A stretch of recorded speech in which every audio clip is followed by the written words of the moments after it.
All right, welcome back to another exciting YouTube video. And this is actually the third one in my little fun things to tap series.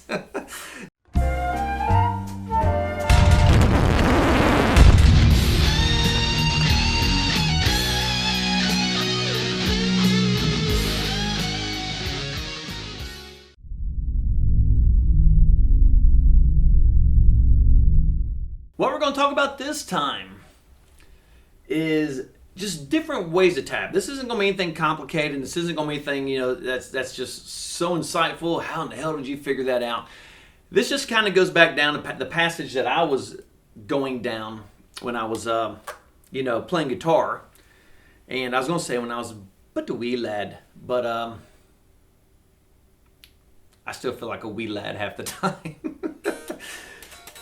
One thing I did notice though, we were playing a show a while back. And I think I mentioned in one of the other videos, we were doing Crazy Train by the late, great, the man, Randy Rhoads. Just, everybody has their guitar heroes. He's mine.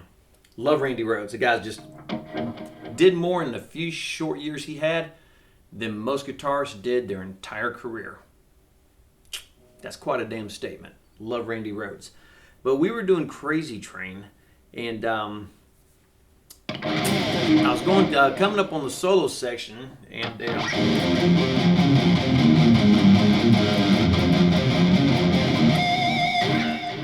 Lord, have you seen that video Fender's got out on how to play Crazy Train?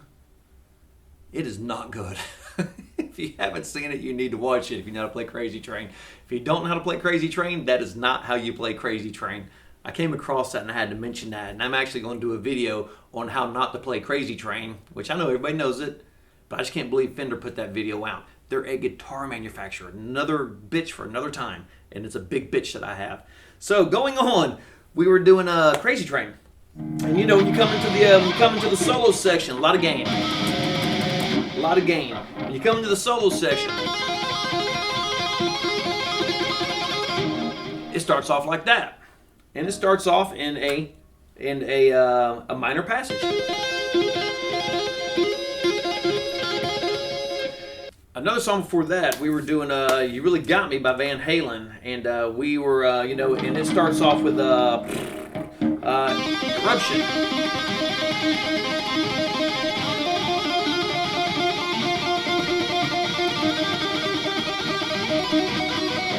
So, starting that off, I also noticed something else. Again, it goes back to my interval video, and that it starts off in a minor passage, 2-3. Crazy Train starts off in a minor passage, 2-3. But I notice that when I'm tapping those, I tap them exactly the same.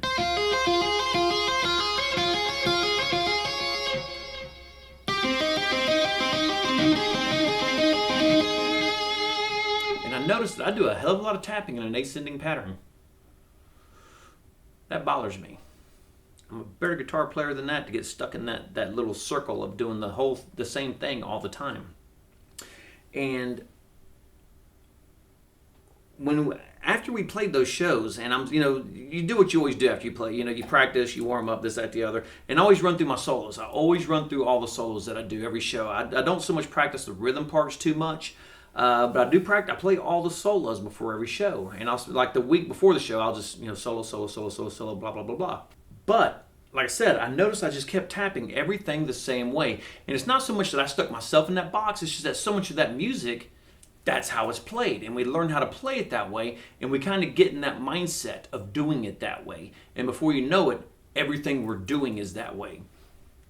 So after those shows, and I'm sitting there working on my solo stuff, and I kind of got to thinking when I was playing, I was like, damn, it all sounds exactly the same. Granted, they're different songs and they have different structures and stuff, but a lot of it's the same. And not that bothered me or anything. I just, that's how it is. That's how it's written. It is. It's just I find it odd that all these incredible guitar players do so much of the same stuff over and over and over. So we have another show coming up, and again, we are doing Crazy Train. And that is actually on my mind, believe it or not. Coming up to the solo, I'm thinking about that. And dude, I think about the most stupidest stuff while I'm in a show. Because if I sit there and concentrate on what I need to be playing all the time, I will inevitably tank that part. So I got to kind of keep my head not really unfocused, but I can't focus, just totally on that one thing, because that's definitely going to screw it up if I do. So we're coming up on Crazy Train. I'm playing the song, doing my part and everything. And my mind's just kind of wandering around. And I start thinking, well, I got the solo section coming up. Well, I'm going to tap that the same way I tap everything else. Came up for the solo. And then I just right off the bat, and then after the solo, I thought, oh, that was so much cooler. I like that so much better. I wasn't doing that damn ascending. I was doing a 2-to-1 hit.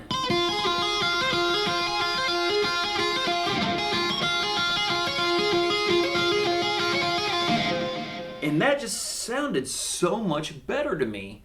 Breaking that up and getting rid of that monotonous passage that I always soloed time after time after time after time. So when that show was over, when go home, you practice, you play, you practice, you play, that kind of got me thinking about tapping out things in different ways and not using the same old rutted patterns that I didn't even know I was in. I didn't know it forever. And then going back to the other video, when we were doing the song I was talking about over the intervals, we were doing the going from the G major 7 to the G minor 7.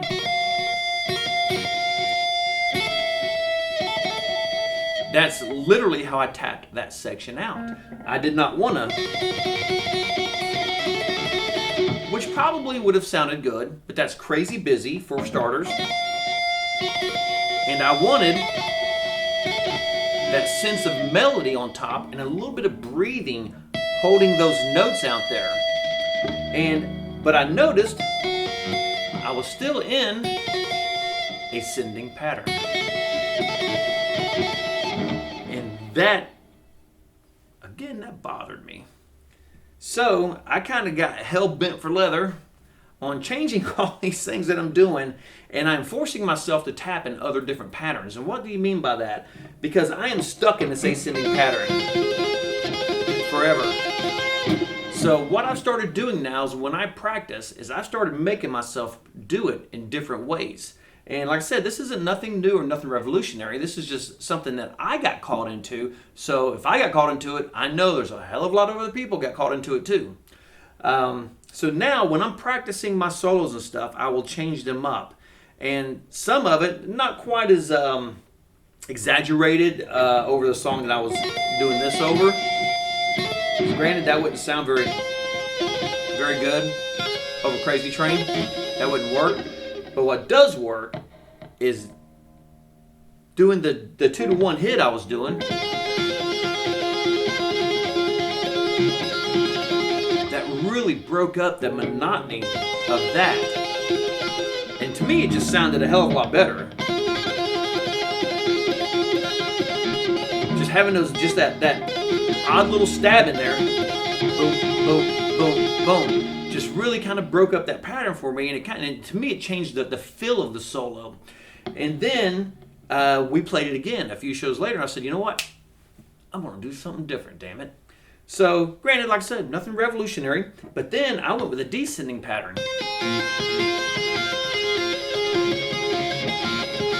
Which to me changes the feel again from... It's just a different feel going.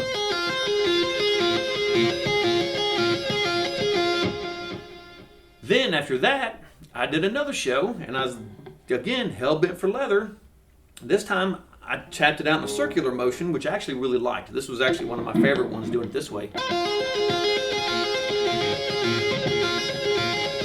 I like that sense of that back and forth. And it sounds damn good.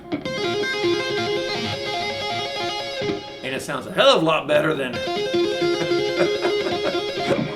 I don't care if I ever tap that out again. I mean, I will when I'm doing like eruption and stuff like that. But I'm so tired of using that damn pattern. And then, of course, you've got this other arbitrary pattern where you do a pull-off after every one. The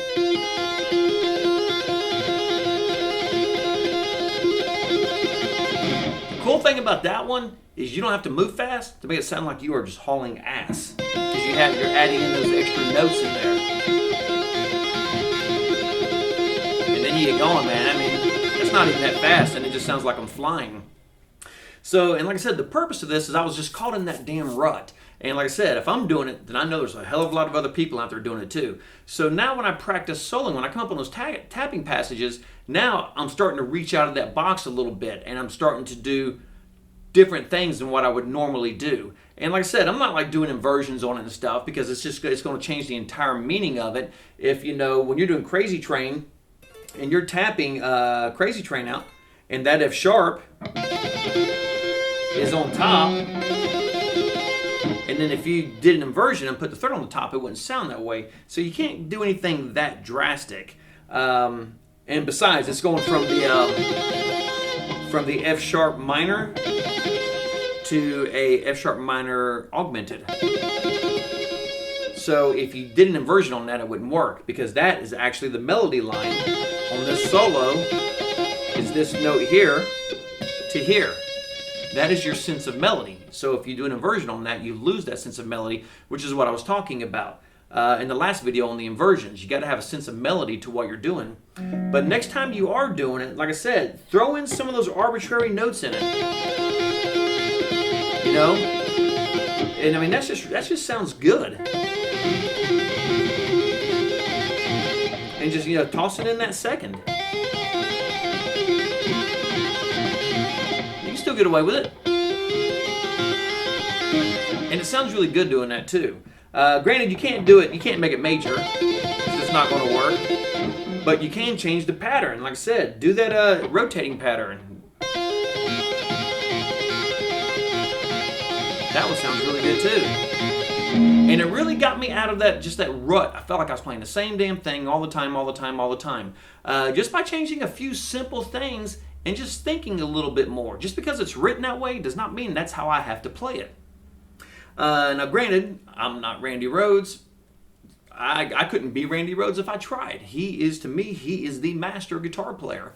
And by no stretch of the imagination am I ever going to say anything I'm doing's better than what Randy Rhoads did. I've changed a lot of songs in my time that I swear to God made the song better. There's not a single thing I could change on Randy Rhoads' music to make it sound better. That's like taking Eddie Van Halen's music and like, I'm just going to rewrite it. Good luck. You're just going to make it worse. Trust me.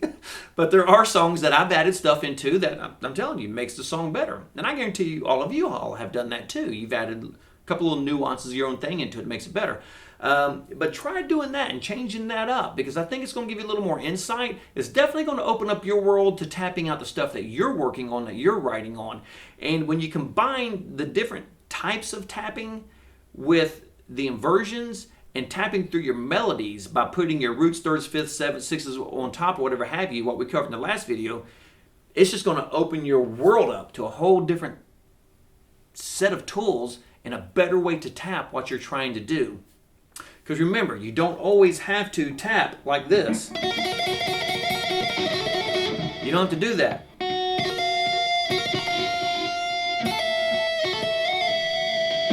You know, change it up a little bit. Find your sense of melody. Solo through your melody. Don't just arbitrarily play notes, because then it goes nowhere. That was actually going to be another video on soloing melody, but that could go on forever.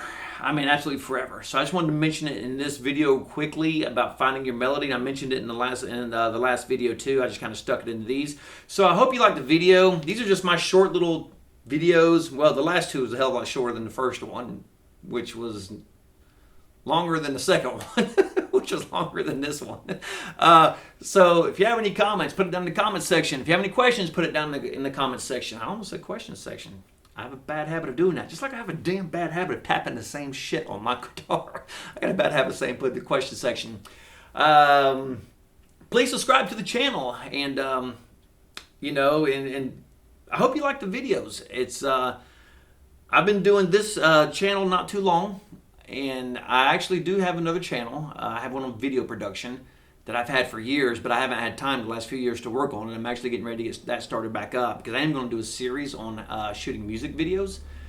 And because, I mean, you can't see here and Granted, I used absolute minimal gear to shoot my videos, but I mean, I've got banks of lights and cameras and dollies and drones and blah, blah, blah. I got all kinds of stuff. So I'm going to start a series eventually on shooting music videos that is actually going to go onto my video channel, but I'm probably going to put a lot of it onto my YouTube channel for the music side too, because I'm sure a lot of you people who do shoot videos, play music, would like to have some tips on shooting, and I'm sure there's a ton of shit on eBay.